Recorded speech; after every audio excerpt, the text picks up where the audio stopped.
Good morning बच्चों। कर्णावती विद्यालय में आप सभी का स्वागत है। कक्षा 8 विषय सामाजिक विज्ञान, पाठ 9 हमारी अर्थव्यवस्था। आइए रुपए की यात्रा का अवलोकन करें।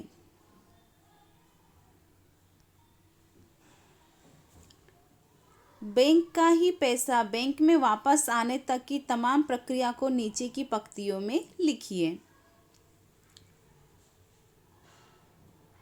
क्वेश्चन 2, आपके माता या पिता कौन सी आर्थिक प्रवृत्ति करते हैं उसे लिखें, यानी कौन से कार्य करते हैं। थर्ड, आपके घर में आय का उपयोग कहाँ कहाँ होता है उसे लिखें। उपरोक्त प्रश्नों के उत्तर के आधार पर कहा जा सकता है कि लोग विविध आर्थिक प्रवृत्तियों से जुड़े होते हैं। लोगों द्वारा विविध आर्थिक प्रवृत्तियाँ की जाती हैं। आर्थिक प्रवृत्ति मुख्यतः 3 क्षेत्रों पर निर्भर होती है, यानी 3 क्षेत्रों पर कार्य करती हैं। तो आइए हम उनका परिचय प्राप्त करें, उनके बारे में जानकारी प्राप्त करें। प्राथमिक क्षेत्र, हम प्रकृति से कितने ही उत्पाद सीधे प्राप्त करके उन्हें उपयोग में लेते हैं। हमें प्राकृतिक से कितनी ही ऐसी चीज़ें प्राप्त होती है जिनका उपयोग हम सीधे रूप में कर सकते हैं। अनाज, दाल और वनस्पति उसके उदाहरण हैं जिसका उपयोग हम सीधे कर सकते हैं। जंगलों में लकड़ी, औषधि वनस्पति, गोंद और लाख आदि उसके उदाहरण हैं। प्राणी हमें दूध, मांस, हड्डी और चमड़े देते हैं। जल में से हमें मछली मिलती है। इसी तरह जमीन की सतह के नीचे से खनिज प्राप्त किए जाते हैं। संक्षिप्त में वन क्षेत्र, कृषि क्षेत्र, खान क्षेत्र, पशुपालन क्षेत्र, मत्स्य क्षेत्र आदि भोजन और औद्योगिक उत्पादन के लिए कच्चे माल की पूर्ति करते हैं। इसीलिए ये क्षेत्र प्राथमिक क्षेत्र की प्रवृत्ति के रूप में जाने जाते हैं।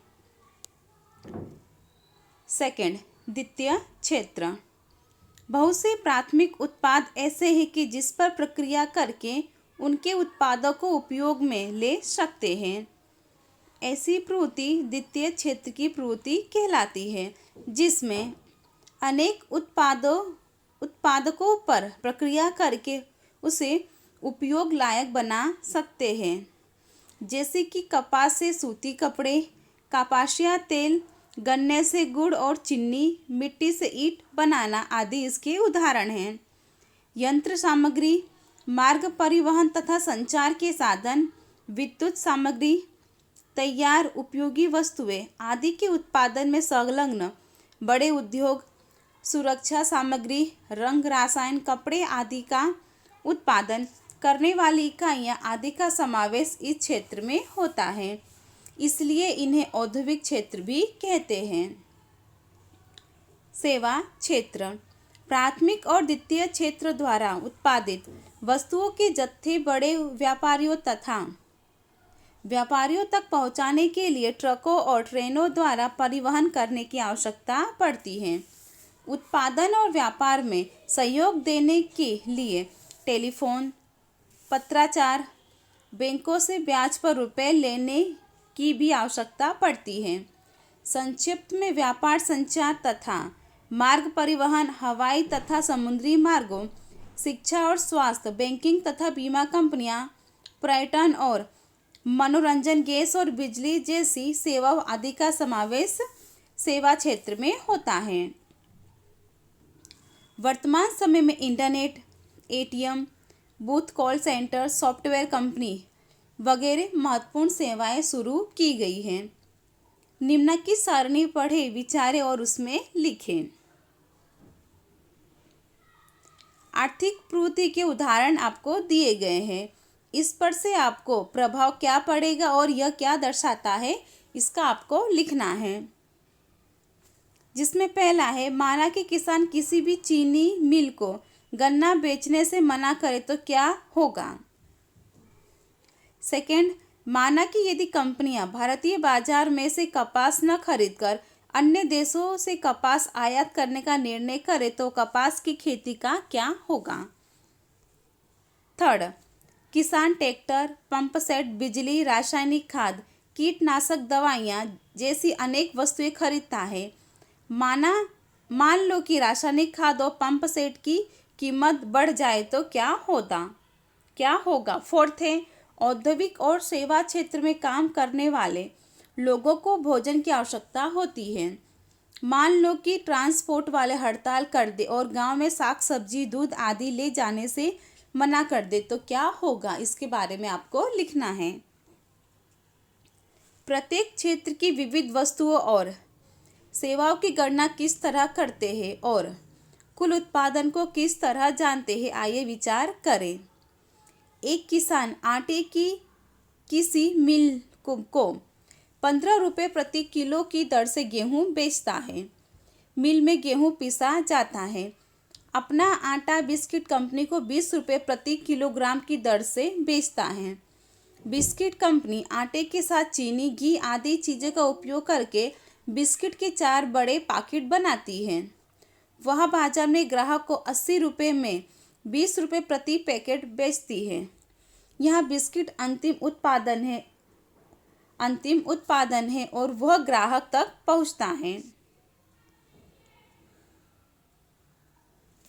चाय की कंपनी के ब्योरों की सारणी पढ़ें और विचार करें।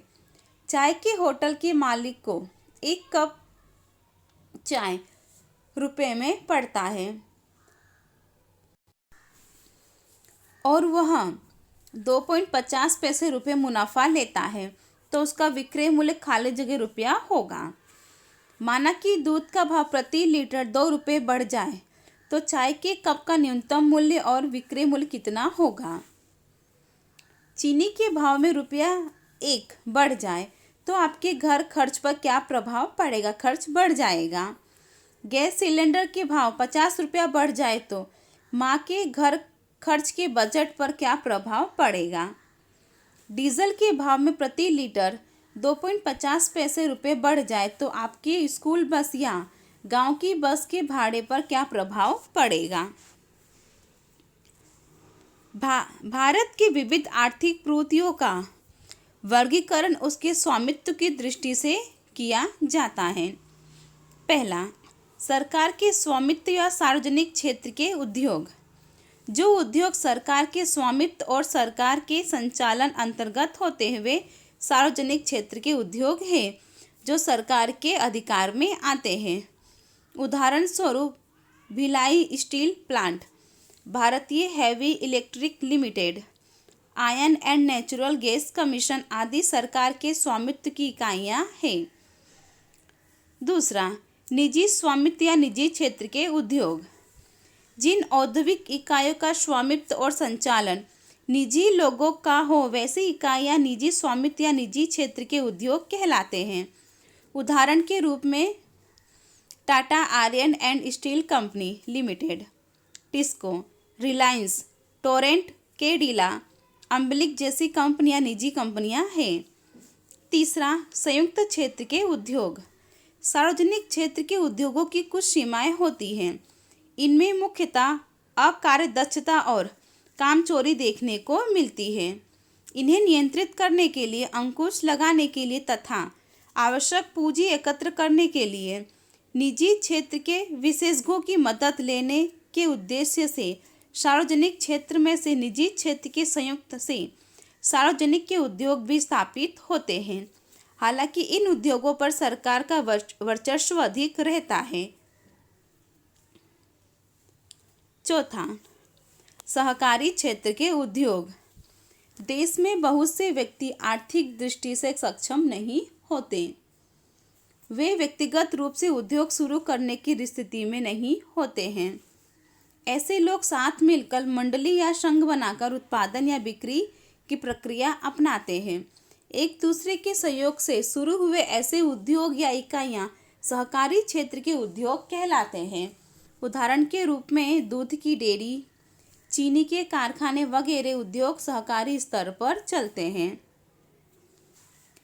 इसके बाद है आर्थिक प्रवृत्तियों का संगठित और असंगठित क्षेत्रों में विभाजन, जिसमें आपको 2 एग्जाम्पल दिए गए हैं, कांता और कमला का। सबसे पहले कांता। कांता एक कार्यालय में काम करती है। वह सुबह 9:30 से सायंकाल 5:30 तक कार्यालय में रहती है। उसे नियमित रूप से महीने के अंत में वेतन मिलता है। वेतन के अतिरिक्त उसे सरकार की भविष्य निधि का लाभ प्राप्त होता है। उसे मेडिकल खर्च और भत्ता भी मिलता है। कांता रविवार को कार्यालय नहीं जाती, फिर भी उसे उस दिन का भी वेतन मिलता है। उसे नौकरी के लिए नियुक्त पत्र भी दिया गया था, जिसमें नौकरी संबंधी नियमों और शर्तों का भी उल्लेख था। इस तरह से कांता संगठित क्षेत्र में कार्य करती है। कमला कमल कांता की पड़ोसी है। वह नज़दीक की किराने की दुकान में मजदूरी करती है। वह सुबह 8 बजे सुबह दुकान पर जाती है और रात्रि 9 बजे तक काम करती है। उसे मजदूरी के अतिरिक्त अन्य कोई भत्ता नहीं मिलता। जिस दिन वो काम नहीं करती उस दिन की उसकी मजदूरी नहीं मिलती। उसे कोई भी छुट्टी वेतन सहित नहीं मिलती। उसे कोई नियुक्ति पत्र भी नहीं मिला है। उसे उसका मालिक नौकरी पर से कभी भी निकल जाने को कह सकता है। इस तरह से कमला असंगठित क्षेत्र में काम करती है। आर्थिक उदारीकरण। विश्व के साथ चलने, विश्व प्रभाव में मिलने और भारत देश को विकसित राष्ट्र बनाने के लिए भारत सरकार ने अपनी आर्थिक नीतियों में कुछ परिवर्तन किए। उसके अनुसार सन 1991 से उदार नीति अपनाई। इस नीति के अनुसार उद्योग, व्यापार और धंधे से संबंधित कुछ नियंत्रण दूर किए गए, कर घटाए, वस्तुओं के आयात निर्यात में भी कुछ छूटें घोषित की। नए उद्योग स्थापित करने के लिए मजदूरी की प्रक्रिया सरल बनाई। उसके कारण भारत विश्व के अन्य देशों के साथ व्यापार, धंधे और उद्योग के मामले में एक बन रहा है तथा भारत में धंधा रोजगार बढ़ रहा है या बढ़ा है। निजीकरण। स्वतंत्रता के पश्चात केंद्र सरकार ने सार्वजनिक साहस शुरू किए गए। समय बीतने पर ये सार्वजनिक साहसों के उद्योग हानि उठाते गए और उनकी कुछ इकाइयां बीमार पड़ने से बंद हो गई। सरकारी अर्थव्यवस्था पर उसका प्रभाव पड़ा। मजदूर संगठित हुए परंतु उद्योग घाटे में आने लगे। दूसरी तरफ विश्व में गुणवत्ता का बोलबाला होने लगा। निजी इकाइयां मुनाफा करने लगी। इन सभी परिस्थितियों ने निजीकरण को प्रोत्साहन दिया। सरकार सार्वजनिक साहसों में से खिसकने लगी और निजीकरण की तरफ मुड़ी। संयुक्त साहस निजीकरण की प्रक्रिया का एक भाग है। वैश्वीकरण। उदारीकरण और निजीकरण ने वैश्वीकरण को जन्म दिया। वैश्वीकरण यानी कि समग्र विश्व का एक बनना अथवा एक दूसरे के नज़दीक आना। वैश्वीकरण से विश्व का कोई भी देश विश्व के किसी भी अन्य देश के साथ सरलता से व्यापार धंधा कर सकता है। उससे एक दूसरे देशों के बाजारों और उत्पादनों में एकीकरण हो रहा है। एक दूसरे देशों के बीच के पारस्परिक संबंध और तीव्र एकीकरण की यह प्रक्रिया ही वैश्वीकरण है। वैश्वीकरण की मदद करने वाला और उत्तेजित करने वाली यदि कोई प्रक्रिया है तो वह है सूचना प्रौद्योगिकी में आए हुए अभूतपूर्व क्रांति, जिसे आपने इंफॉर्मेशन टेक्नोलॉजी के रूप में पहचानते हैं। विश्व व्यापार संगठन यानी WTO इस दिशा में कार्य कर रहा है, जिसकी स्थापना 1995 में हुई थी।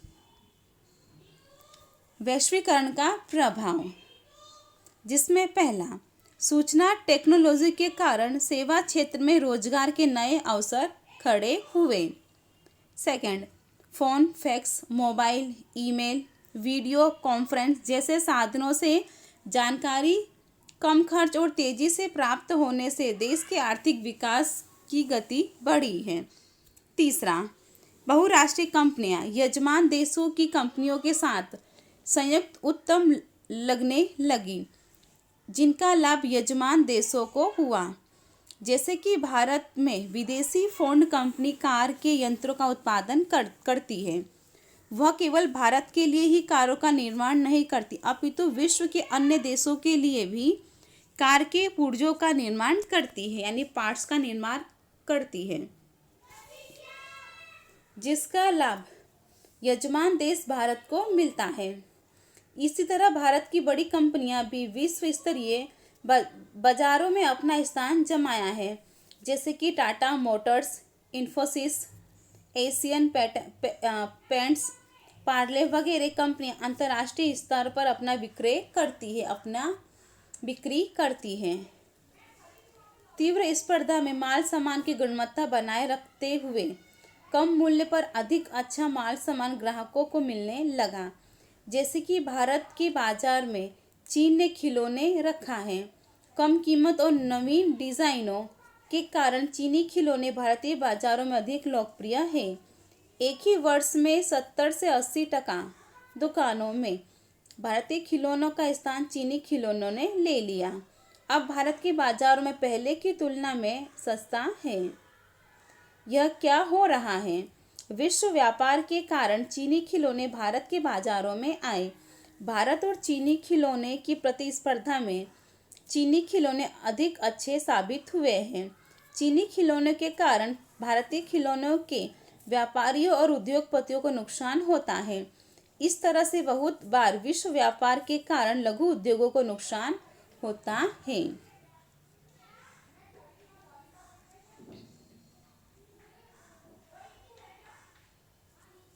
स्वाध्याय में आपको क्वेश्चन नंबर 3 सही जोड़े बनाइए, ये आपको होमवर्क में करना होगा।